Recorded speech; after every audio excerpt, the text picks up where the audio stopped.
those are the inspiring moments of interaction. I was wondering how those interactions shape your leadership style afterwards. Yes, I would say the most important thing is I learned is spend the time with those people who you believe are worthwhile, right? So um, sometimes these people may or may not report to you, and they may or may not willing to join your team right at the moment. But if you but many of them have the talent, have the potential to be successful in their career. And if I can contribute just a little bit, I feel good because there's so many people who did their fair share to really help me. Even when I move on, as I said, I don't report to them anymore. I don't work for their company. For example, Ben Sipperman, we still talk when I'm thinking about my own startup. He actually offered advice and he connected me with a board member, this kind of thing. There's a lot of people who generously spend their time and their connection to help me, and I realized this is a wonderful thing to do, and I also enjoy the this kind of a feeling that I can help others.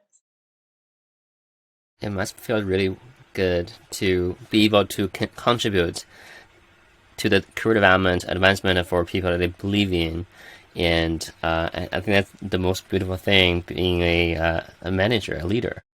Yeah, yeah. And a part of me, because when people talk about success or not success, it's harder in Silicon Valley. There's like so many wonderful, talented, successful leaders, and sometimes it's hard to measure. But one thing I feel good is when I can share my experience and share my lessons with someone, and I can tell like this person learned something, and I feel like, oh, this may help her to advise, and I feel good about it.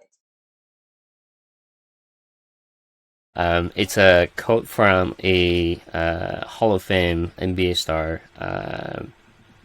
He said, um, "Our success is the sum total of individual interactions we have with people, and also the quality of those interactions. And we have total control of the quality. We can choose to make it positive or negative.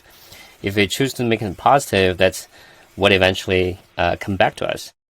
Yeah, they totally adds up, and I used to joke it is karma. So I like to help people. People helped me, and I feel like you may not be a total loop, but it's definitely the train gonna move forward, and then things will get better.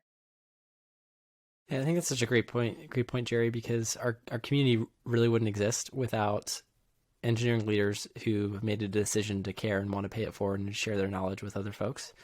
And so I think that's also what's really special, Lee, about reflecting on a lot of these moments, because it really comes down to these individual interactions and choices to want to believe. I really loved what you said about having somebody who believes in you, because I think belief in a person is one of the most important things that you can give somebody, because no matter what sort of tactical decision has to be made, if you have somebody that believes in you, whether it's a hard moment or an elated moment, an excited moment, that belief is what's going to propel you through all of that. And also, I really, really valued what you shared about mentorship shows you what's possible. And thinking about some of the mentors in my life have expanded my worldview of what I thought an interesting career or what a leader should be. It all came down to a mentor or a role model showing that style of life or what that should look like.